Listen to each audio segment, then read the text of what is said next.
ओम नमः शिवाय। नमस्कार दोस्तों, स्वागत है आपका आनंदमय जीवन चैनल में, जहां हर कहानी सिर्फ मनोरंजन नहीं बल्कि एक सीख भी देती है। दोस्तों, आज की कहानी में एक राजा है जो अपनी रानी की खोज में निकलता है, लेकिन यह खोज सीधी नहीं है। रास्ते में वो ऐसे सवाल पूछता है जो लोगों को पागलपन लगते हैं। पर जब एक किसान की बेटी उन सवालों का जवाब देती है तो राजा को मिलती है न केवल उनकी जीवन साथी बल्कि एक सच्ची और समझदार रानी।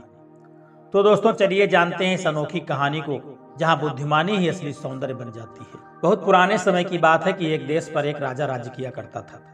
वह राजा बड़ा ही समझदार और होशियार था, लेकिन वह अभी तक कुंवारा ही था, क्योंकि उसे अपनी पसंद की कोई भी लड़की अब तक नहीं मिली थी। राजा चाहता था कि उसकी पत्नी इतनी खूबसूरत हो कि अगर चांद भी उसे देखे तो शर्मा जाए, और समझदार इतनी हो कि बड़े बड़े विद्वान भी उसके सामने पानी भरे। अपने अपने कुछ खास आदमियों को ऐसी लड़की ढूंढने में उस राजा ने लगा दिया और उन्हें हिदायत दी कि ऐसी लड़की जहां पर भी मिले फौरन खबर लेकर के आओ। मगर कई साल की तलाश करने के बाद भी जब उन्हें कोई लड़की नहीं मिली, क्योंकि जो लड़कियां अक्लमंद होती और समझदार होती वे खूबसूरत नहीं होती, और जो खूबसूरत होती उसमें अकल की कमी होती, राजा को समझ में नहीं आ रहा था कि आखिर वह क्या करे। दिन रात वह इसी चिंता में रहता कि उसके बाद उसकी राजगद्दी का वारिस कौन बनेगा। आखिरकार एक दिन उसके एक मंत्री ने उसे सलाह दी कि हुजूर, आप एक गरीब आदमी का भेष बना करके नगर नगर घूमें, और फिर हो सकता है कि शायद आपको कोई लड़की पसंद आ जाए। राजा को अपने मंत्री की सलाह बड़ी अच्छी लगी। उसने एक गरीब आदमी का भेष बनाया और अपने लिए पत्नी की खोज में वह पैदल ही महल से निकल पड़ा। दोस्तों, अभी वह नगर के बाहर ही निकला था कि रास्ते में उसे एक किसान मिल गया जो अपने गांव की ओर जा रहा था। राजा ने उससे राम राम किया तो किसान ने भी राम राम किया। तभी राजा कहने लगा कि भाई, पैदल क्यों चल रहे हो, आओ मेरे साथ सवारी कर लो। किसान ने सिर से लेकर के पांव तक राजा को देखा और हैरान होते हुए कहने लगा, अरे भाई, तुम तो खुद ही पैदल चल रहे हो, तुम मुझे अपनी सवारी पर कैसे बिठाओगे। राजा ने उसकी बात का कोई जवाब नहीं दिया और फिर वे दोनों चुपचाप साथ साथ चलने लगे। दोस्तों, अभी कुछ दूर ही चलने पर वे दोनों एक खेत के पास से गुजरे। उस खेत में गेहूं की फसल खड़ी हुई थी और झूम रही थी। किसान ने कहा, कितनी शानदार फसल है। तो राजा कहने लगा, हाँ, फसल तो बड़ी शानदार है, बड़ी अच्छी है, लेकिन पता नहीं कि यह कटी हुई है या बिना कटी। किसान चलते चलते रुक गया और चिल्ला करके कहने लगा, अरे भाई, तुम्हें दिखाई नहीं देता कि यह फसल कटी हुई है या बिना कटी हुई है। राजा ने धीरे से कहा कि भाई, बहुत सी बातें ऐसी होती हैं जो होती कुछ और हैं लेकिन दिखाई कुछ और देती हैं। बेचारे किसान की यह बात समझ में नहीं आई। वह चुपचाप आगे ही चलता रहा। अभी वह दोनों कुछ ही दूर चल पाए थे कि सामने से एक अर्थी जाती हुई दिखाई दी। लोग एक मुर्दे को शमशान घाट की ओर लिए जा रहे थे। राजा ने जब अर्थी की तरफ देखा और किसान से कहा कि यह बताओ कि यह आदमी जिंदा है या मुर्दा। किसान ने फिर बड़ी हैरानी के साथ राजा की तरफ देखा और कहने लगा, अरे भले आदमी, तुम्हें दिखाई नहीं देता? अगर यह जिंदा होता तो इसे शमशान घाट क्यों ले जाया जाता? जरूर तुम्हारे दिमाग में कोई पेंच तुम्हारा ढीला है, इसीलिए तुम्हारा दिमाग ठीक से काम नहीं कर रहा है। इसके बाद वे फिर दोनों आगे बढ़ने लगे। दोस्तों, चलते चलते शाम हो गई। अब किसान का गांव आ चुका था। उसने राजा से पूछा कि अरे भाई, तुम कहाँ जाओगे? तो राजा ने कहा, मेरी मंजिल तो अभी बहुत दूर है यहाँ से, लेकिन मैं सोचता हूँ कि कल सुबह ही आगे जाऊंगा, क्योंकि चलते चलते मैं बहुत थक चुका हूँ और मुझे बहुत जोरों की भूख भी लग रही है। तुम्हारे गांव में क्या कोई सराय होगी जहां पर मैं रात्रि में विश्राम कर सकूं और भोजन कर सकूं?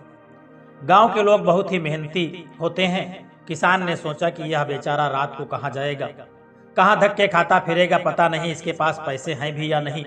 क्यों न मैं इसे अपने घर पर ही ले चलूं। एक रात ही की तो बात है, सुबह तो यह चला ही जाएगा। किसान ने कहा कि अरे भाई, यह बहुत छोटा सा गांव है, यहाँ पर सराय कहाँ से होगी? तुम ऐसा करो कि मेरे साथ मेरे घर पर ही चलो और वहीं पर सो जाना। राजा ने कहा, ठीक है, लगता है कि तुम बहुत ही भले आदमी हो, लेकिन यह बताओ कि तुम्हारे घर में कितने सदस्य हैं?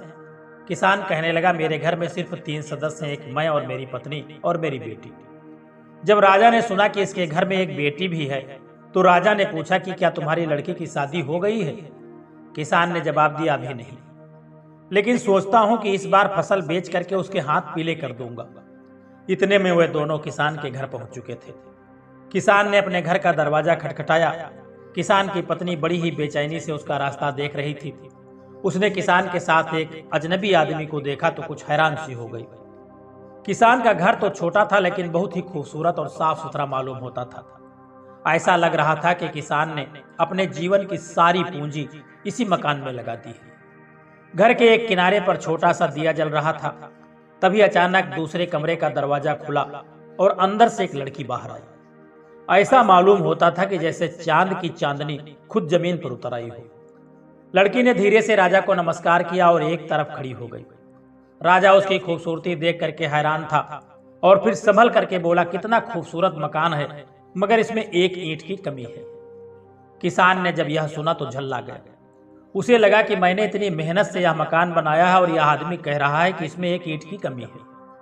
किसान कहने लगा, अच्छा भाई, इन सब बातों को छोड़ो, जल्दी से हाथ मुंह धो लो, फिर हम दोनों खाना खाते हैं। घर में चने का साग और बाजरे की रोटी बनी है। पत्नी ने सोचा कि पति का मेहमान आया हुआ है, इसलिए उसने थोड़ी सी खीर भी बना ली थी। सभी ने मिलकर के खाना खाया। राजा ने भी खाना खाया और हाथ मुंह धो करके कहने लगा कि रात का खाना खाने के बाद मैं कुछ देर के लिए टहलने जाता हूँ। यह स्वास्थ्य के लिए बड़ा ही अच्छा होता है और मैं कुछ देर के बाद वापस आ जाऊंगा। दरवाजा तभी तक बंद कर लो। किसान ने दरवाजा बंद किया और कहने लगा कि बड़ा अजीब आदमी है, रास्ते भर ऐसी ऐसी बातें करता हुआ आया है कि मेरा दिमाग ही खराब हो गया है। और फिर किसान ने शुरू से लेकर के आखिरी तक सारी बातें अपनी लड़की को बता दी। लड़की ने एक एक शब्द को बड़े ध्यान से सुना और कहने लगी कि पिताजी, यह आदमी कोई बेवकूफ नहीं है, बल्कि बड़ा ही अक्लमंद आदमी है। किसान झल्ला करके कहने लगा, अरे बेटी, जरा सोच लो, मैं भी पैदल आ रहा था और यह आदमी भी पैदल ही आ रहा था। इसने मुझसे कहा कि पैदल क्यों चल रहे हो, आओ मेरे साथ सवारी कर लो, जबकि यह खुद ही पैदल था। ऐसी बात भला कोई अक्लमंद आदमी कैसे कर सकता है। लड़की धीरे से मुस्कुराई और कहने लगी कि पिताजी, उसका यह कहना बिल्कुल सही था। जब कोई आदमी सफर करता है तो थोड़ा सा फासला भी बड़ा लंबा मालूम होता है, लेकिन अगर दो आदमी साथ साथ चलें तो बातें करते करते लंबा सफर भी कम लगने लगता है। सवारी में बिठाने का उसका मतलब यही था कि आओ मेरे साथ चलो और हम दोनों बातें करते हुए चलेंगे तो तुम्हें थकान महसूस नहीं होगी और तुम यूं ही समझोगे कि जैसे किसी सवारी पर जा रहे हो। किसान हैरानी से अपनी बेटी को देखने लगा और फिर बोला, खैर चलो, यह बात तो मैं मान लेता हूं, लेकिन अर्थी को देख करके इसने मुझसे यह क्यों पूछा कि आदमी जिंदा है कि मर गया है। लड़की ने जवाब दिया कि पिताजी, इस बात का भी बड़ा ही गहरा मतलब है। अगर कोई बड़ा ही ईमानदार, अच्छा और लोगों की भलाई करने वाला इंसान मरता है तो लोग उसके मरने के बाद भी उसे याद रखते हैं। वह लोगों की यादों में भी जिंदा बना रहता है। लेकिन इसके अलावा जब दूसरे लोग मरते हैं तो लोग उसके मरने से कुछ ही दिनों के बाद उसे भूल जाते हैं। उसके पूछने का अर्थ यह था कि मरने वाला यह इंसान किस तरह का इंसान था, यह भला आदमी था या बुरा आदमी था। यह सुनकर के किसान हक्का बक्का सा रह गया और फिर उसे एक बात और याद आ गई।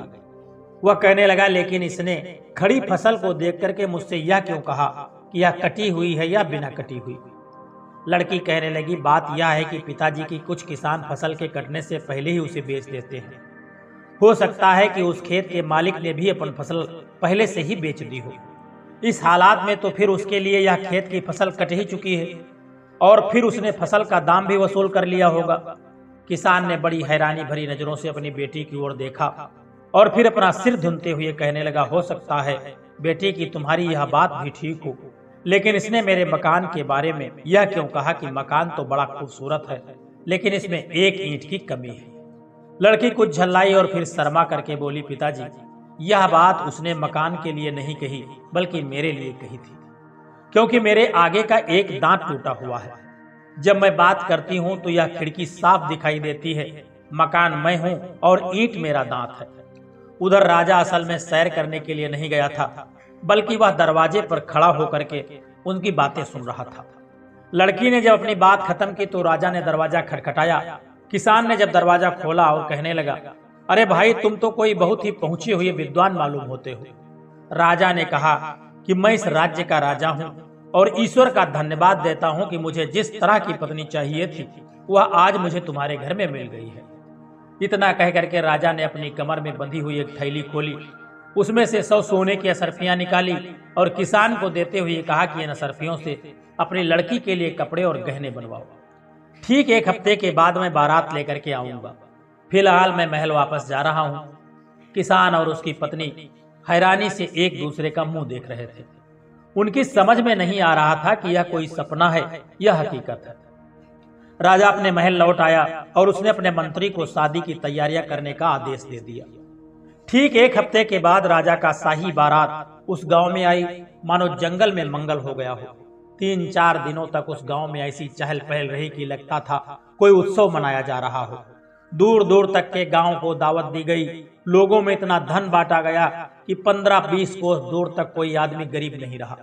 राजा ने विवाह किया और अपनी सुंदर और खूबसूरत पत्नी को लेकर के वह राजा अपने महल में वापस चला गया। लड़की के माता पिता भी प्रसन्न थे कि उनकी बेटी एक महल की रानी बन चुकी है। लड़की भी प्रसन्न थी कि उसे पति के रूप में एक राजा मिल गया है, और साथ ही साथ राजा इतना प्रसन्न था कि उसे उसकी पसंद की रानी मिल चुकी है। दोस्तों, तो देखा आपने कैसे राजा ने जो सवाल पूछे तो देखने में बेमतलब लगते थे, लेकिन उसमें छुपी थी गहरी बुद्धिमानी की परीक्षा। कभी कभी असली समझदारी पढ़ाई से नहीं, जीवन के अनुभवों और गहराई से सोचने की क्षमता में आती है। दोस्तों, इस कहानी से हमें यह सीखने को मिलता है कि सुंदरता के साथ साथ यदि बुद्धिमानी भी हो तो जीवन सुखमय और संतुलित बनता है। अगर आपको यह कहानी पसंद आई हो तो वीडियो को लाइक करने की कृपा करें, चैनल को सब्सक्राइब करें और कमेंट में बताएं क्या आप भी राजा के सवालों का उत्तर दे पाते। दोस्तों, मिलते हैं अगली रोचक और प्रेरणादायक कहानी में। तब तक के लिए आनंदमय जीवन जिएं। जय श्री कृष्णा। राधे राधे।